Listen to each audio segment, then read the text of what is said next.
Voltamos aqui com a minha entrevistada de hoje, Andréa Schwartz, que descobriu aos 22 anos que tinha uma doença congênita na medula e ganhou uma cadeira de rodas na vida dela. Andréa, continuando um pouquinho sua história, então, você contou pra gente como você conseguiu administrar a notícia e aí, daí pra frente, como é que você tocou sua vida? Quais se tornaram os seus sonhos, os novos sonhos, quais foram? Olha, daqui pra frente foi engraçado que tudo foi acontecendo bem.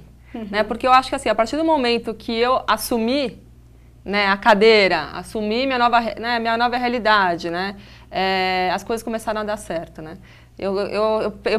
Várias vezes eu me pensei, será que se não tivesse ficou pensando na cabeça, será que se não tivesse ficado na cadeira, tudo teria acontecido tão de bom, teria um grande amor, teria feito, né, escrito 2 livros, tido 2 filhos maravilhosos, feito uma empresa, uma carreira. Vamos falar dos filhos então, como é que foi pra você? Ah, foi muito legal, porque a todo momento, desde que eu fiquei na cadeira, eu ficava me perguntando se é possível, por pura falta de informação mesmo, porque eu acho que todo o preconceito que a gente tem é porque a gente não tem informação sobre um determinado assunto. E eu não tinha essa informação, como muitas mulheres com deficiência não têm. Né? Essa questão era um mito para mim se eu poderia engravidar. E quando eu perguntei para minha ginecologista, ela falou, com certeza, né? Porque você tá só, né? Você teve parto normal? Não, a única coisa que eu não posso ter é parto normal porque eu tenho, né, eu tenho uma perda de movimentos, de prensa abdominal, então eu não posso correr o risco de expelir. Mas era cesárea, era a única condição para eu ter um filho.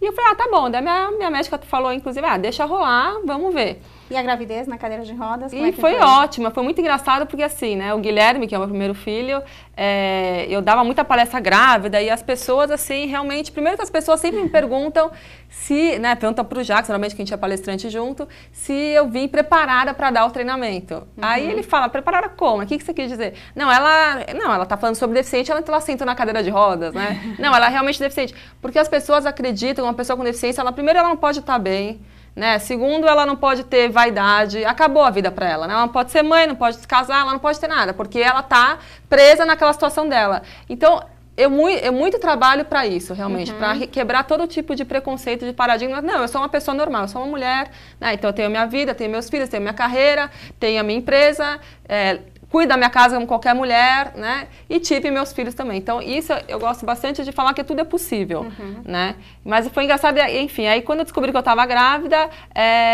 fui logo atrás de informação e eu comecei a ver que tinham muito poucos casos de mulheres cadeirantes aqui no Brasil. Incrível, incrível, né? Incrível. Incrível. E eu lembro que eu fui fazer o meu ultrassom num laboratório conhecido e o médico virou para mim e falou assim, nossa, o que deu em vocês deficientes que agora resolveram? Porque ele também ficou meio perdido. Como assim, né? Tipo, uma pessoa com deficiência pode engravidar? É muita falta de informação. Né? Então, foi um processo bem prazeroso e bem gostoso de descobertas mesmo. Vamos falar um pouquinho agora, então, da sua empresa, da sua carreira. Para que lado foi, né? Você terminou a faculdade de fono, mas não foi para esse lado que você foi, pelo que eu entendo. E aí eu comecei, na verdade, a vivenciar um pouco a cadeira de rodas na cidade de São Paulo, né? Então, eu sempre fui uma pessoa que gostei muito de sair, e eu comecei a reparar que os locais, imagina, hoje já teve um avanço, mas imagina, eu tô na cadeira há 15 anos atrás, né? Então, era muito diferente. Então, eu comecei a ir nos lugares que eu frequentava e não tinham acesso, né? Então, vários bares que eu ia inauguraram a rampa Andréa Schwartz, porque eu fazia tanto a cabeça do dono que acabavam fazer a rampa. E aí, eu comecei a me interessar muito por esse assunto e comecei a pesquisar que não existiam livros específicos que contavam onde uma pessoa com deficiência pode ir na cidade de São Paulo, né? Que parques, enfim, todo o roteiro turístico e cultural da cidade.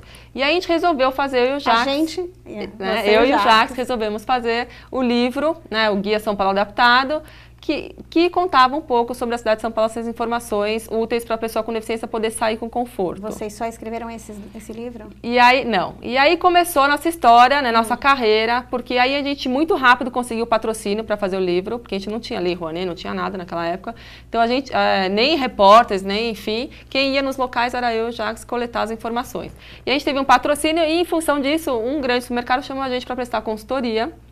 Né? Tanto na questão do atendimento, como eu recebo um cliente com deficiência, como na questão de como emprego uma pessoa com deficiência. Fabuloso. E aí a gente, enfim, começamos essa consultoria e de lá para cá a gente atendeu mais de 400 empresas, empregamos 8.000 pessoas com deficiência em mercado de trabalho, então seja deficientes físicos, auditivos e visuais, né? E escrevemos mais 2 livros, que é um guia que eu tive muitos pedidos. Os livros estão aqui? Estão aqui.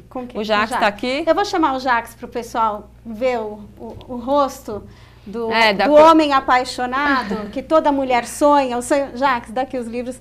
Muito obrigada, prazer, bem-vindo, parabéns aí pela história maravilhosa. Então, aqui a gente tem cotas, como vencer os desafios da contratação de pessoas com deficiência. Esse foi um livro quando a E-Social, que a nossa empresa fez 10 anos, a gente contou um pouquinho de... Qual o nome da empresa? E-Social. E-Social. Isso, e de inclusão, E é uma editora também? Não, isso foi um livro que foi patrocinado também. Estou vendo aqui. Né?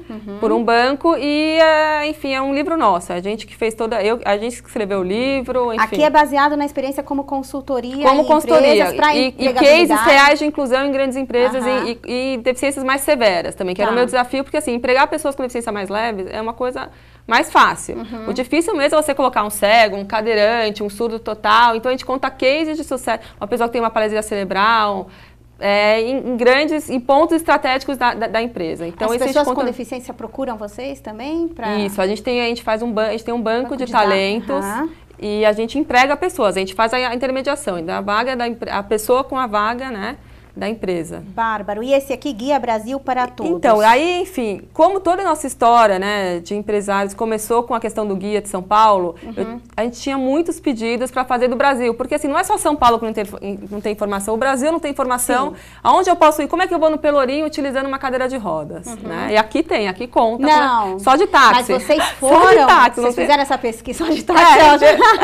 Só tem de táxi. Mas vocês fizeram essa pesquisa, vocês foram para todos esses lugares no Brasil? Então, aí como, enfim, já estava com um volume maior, né? A nossa vida de empresário já estava mais corrida. A gente treinou uma equipe de repórteres que iam em cada cidade, são 10 capitais, com uma pessoa com deficiência. Em cada local a gente fez o roteiro e eles iam, através de um checklist criado por nós, bater esses locais para ver a questão do acesso. Mas esse guia, ele tem um conceito que é muito maior, que é um conceito de para todos, né? Porque não é só o que é bom para mim, tem que ser bom para mim, para a Estela, para o Jacques, para uma pessoa que é surda. Então, ele serve tanto para mim quanto para você. Esse é um conceito que a gente trabalha muito, né? Esse talvez seja realmente o meu sonho, que seja um local, um país preparado para todos. Mas você acabou com a minha última pergunta, que eu ia perguntar qual era o seu sonho. Não, mas a gente fala de novo disso. Eu tô curiosa, uma coisinha assim, vou quebrar. Que eu vi para todos. Não, adorei. Mas você vai repetir, porque tem que fazer efeito, né? Mas antes da gente ir para essa pergunta, eu tenho uma curiosidade, agora que me veio na cabeça, talvez os telespectadores também estejam pensando sobre isso. E os teus filhos, como é que eles encaram a situação? Né? Uma mãe é diferente, isso muita gente me pergunta. Ó, tem duas histórias que eu acho que retrata bem ou que responde a sua pergunta, né? A primeira, meus filhos fazem natação, né? E como eu trabalho muito, quem leva eles na natação é a babá, né? Acho que a gente terceiriza a maternidade em vários sentidos, Com né? certeza. Então eu sou uma mulher como todas as outras também. Então a babá foi levar eles na natação, que fica ao lado de casa, e as babás, lógico, eu circulo bastante pelo bairro que eu moro, enfim. As pessoas ainda não estão acostumadas em ver pessoas com deficiência, e aí perguntaram, a sua patroa é aquela cadeirante, né? Daí a minha empregada falou, é mesmo. Ela é a mãe deles dois?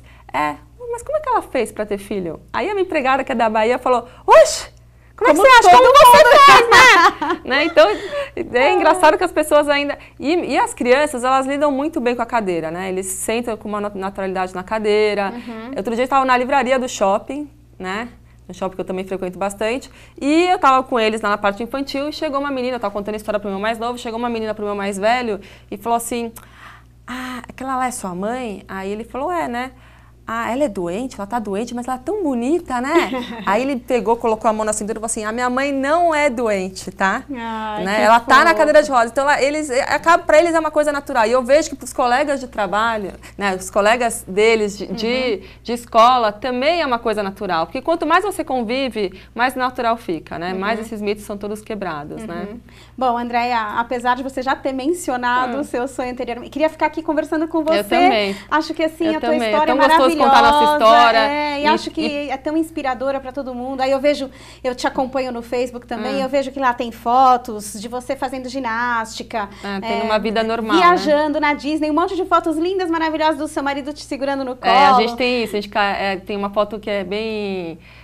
marcante nossa, que em cada ponto famoso do mundo ele está me erguendo, a gente tem essa missão. Enfim. Que lindo. A gente gosta bastante de viajar também, e eu não deixei de viajar, mesmo estando numa cadeira de rodas. Acho que eu não deixei de fazer absolutamente nada. Né? Lógico que eu tenho as minhas limitações, também seria, né? Enfim, mas eu acho que eu sei trabalhar essas limitações, eu acho que esse talvez seja um segredo, né? Assim, a gente se aceitar como a gente é, e entender por que a gente teve aquela situação e por que a gente está, ou passou por uma situação difícil na vida, e olhar sempre para frente, assim, sabe? Eu acho que então eu tenho que perguntar para você, olhando para frente, qual o seu sonho? O meu sonho é realmente ter um mundo pensado para todos, sabe? Que essa questão da igualdade, de oportunidade, não seja só um conceito que ele é lindo, né? Assim, falando dele, ele é muito bonito, mas se a gente não colocar em prática, isso só depende de mim, de você, do próximo, para que realmente as pessoas com deficiência tenham uma vida igual a qualquer outro. Que quanto mais e a oportunidade, não estou falando que é só uma questão de acessibilidade, né? Se você proporcionar realmente o ir e vir dessa pessoa, mas é uma questão cultural, atitudinal mesmo, de saber que essas pessoas são como qualquer outras pessoas, né? Tá então esse é o meu trabalho, é isso que eu quero, é isso que eu luto. Lindo, obrigada. Olha, você é linda por dentro, por fora, de lado, de qualquer ângulo, obrigada, uma história maravilhosa. E como eu te falei que a gente, enfim, a gente se conheceu hoje pessoalmente, eu amei essa entrevista, eu sou super fã do seu trabalho, você tem uma super energia. Obrigada. Parabéns, sucesso. Tudo aqui tá recíproco, viu? Adorei trocar essa energia com você, mas infelizmente nosso tempo acabou. Mas semana que vem eu volto com mais mensagens para vocês e histórias inspiradoras de pessoas incríveis como a Andréia. Tão incríveis como qualquer um de nós pode e deve ser. Nos vemos segunda-feira que vem, às 10h30 da noite, aqui na TV Aberta. Boa noite, boa semana a todos e até lá!